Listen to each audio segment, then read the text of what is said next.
Aquarius.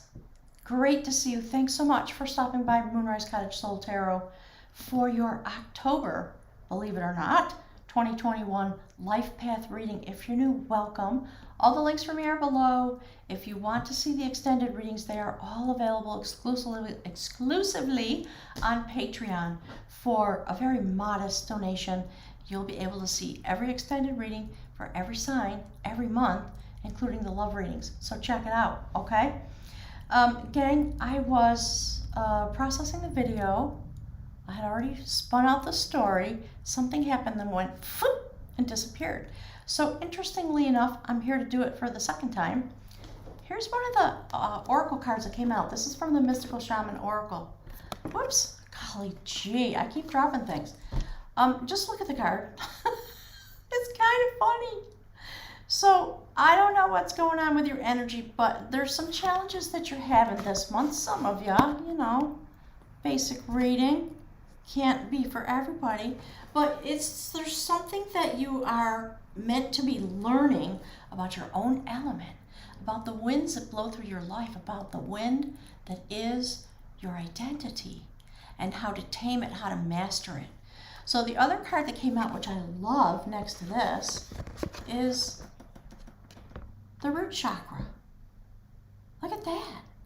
There's something about your energy. You're meant to be grounding yourself within the vibrational set point of the air element. The root chakra is not the same for everybody. It depends on your actual spectral vibration, your frequency. So there's something about this that is a need for the month that you are meant to be balancing, okay? And taming the wind is a beautiful notion. We're going to look into that very deeply in the extended reading. So join us on Patreon. And then look at this. Really, truly, very cool. Moose, you see that's number 11. If you read the text about this, it's all about mating season and the way the moose bellows when it's in rut and how much it wants to dedicate to its mate and how virulent, and everybody knows you don't get in the way of any of these apex animals, moose, rhinoceros, elephant, etc., if they're having their rut, their mating season.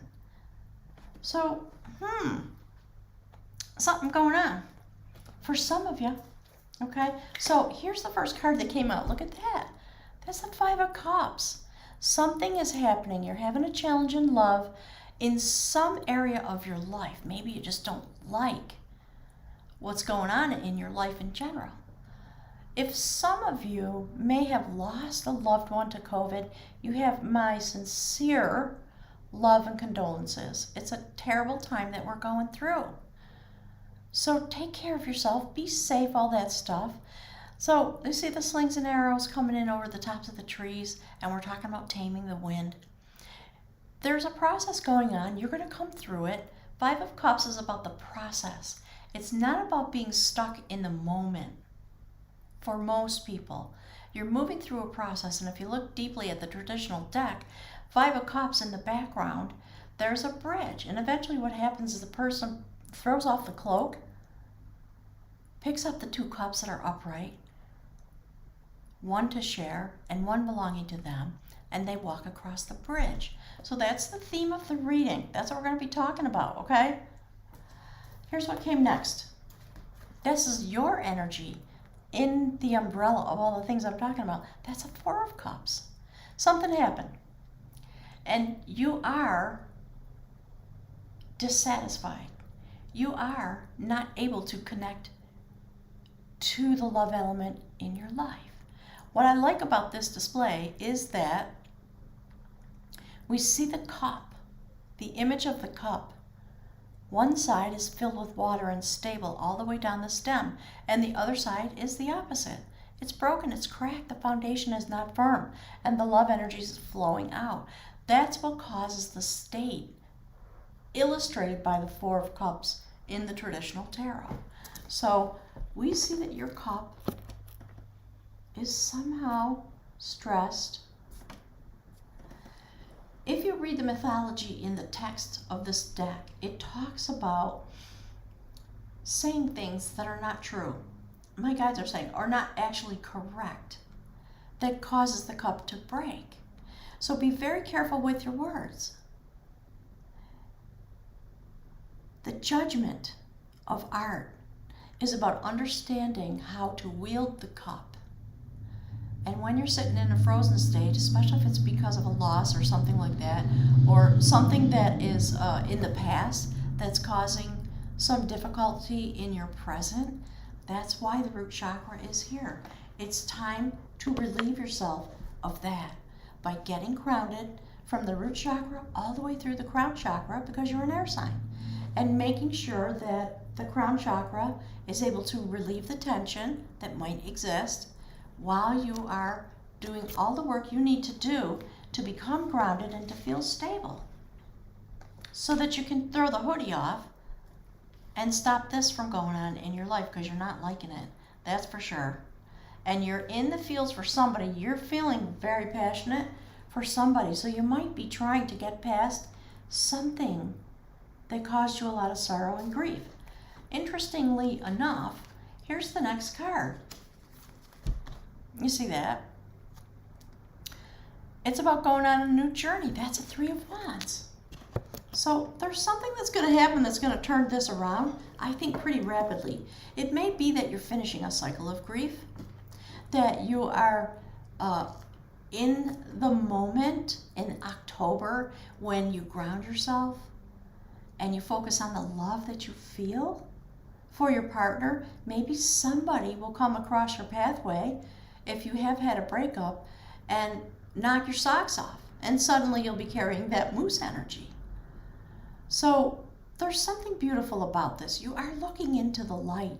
The 3 of Wands in traditional deck shows a person standing on the balcony above a port, hand on their wand, one wand from spirit and one wand indicating another soul, perhaps, that is coming ashore, that is coming into your view. So in this depiction, we see the female entity going through a lot of growth and change, and the male entity transforming. You both have a cup. It's a mystery. We can't see what's in there. So the decision is to go on the journey. I love the way they look at each other. A little bit furtive, a little bit unsure, but the decision is made. They're going. And we're going to discover the mystery of what's in the cups. It's fabulous. I love that depiction. I really love it.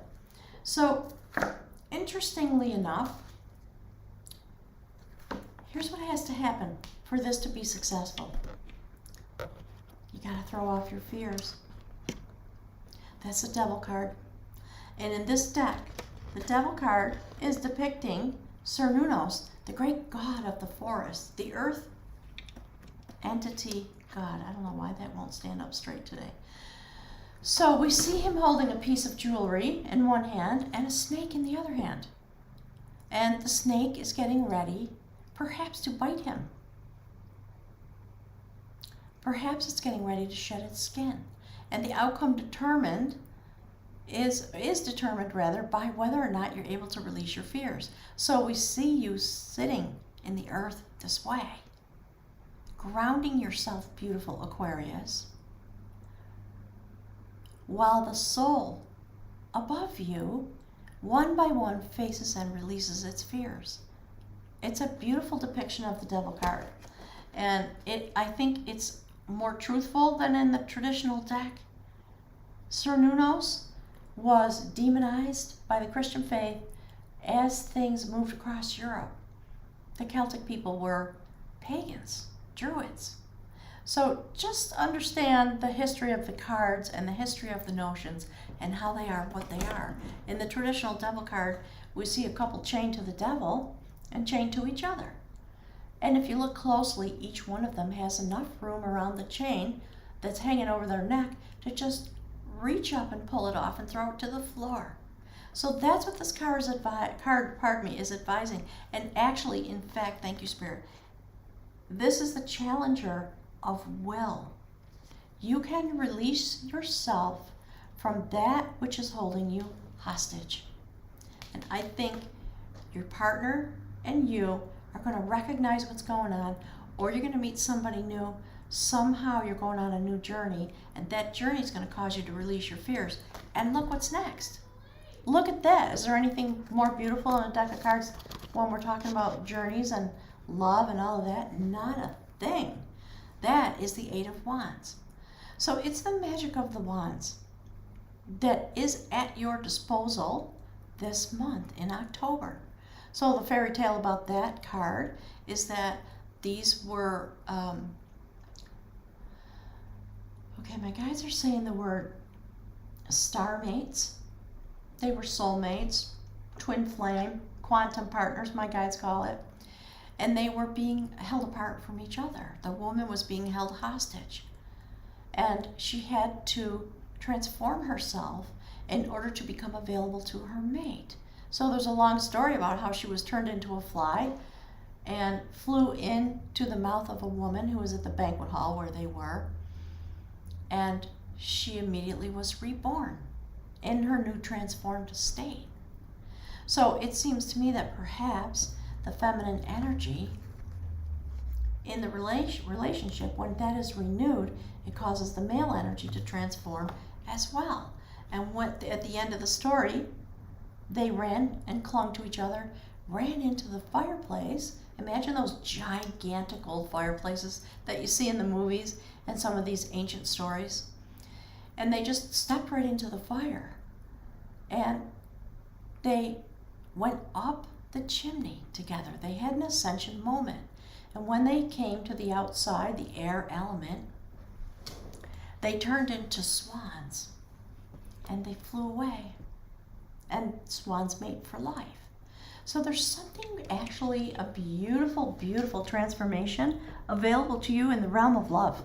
Whether it's with your person, your husband, your wife, your fiance, your live-in partner, or whether it's somebody new who comes along and you see this person and you turn into some moose energy and this begins to resolve like that. Can't snap my fingers. Let me see if yeah, no, it's not there today. So gang, I'm very excited about this reading.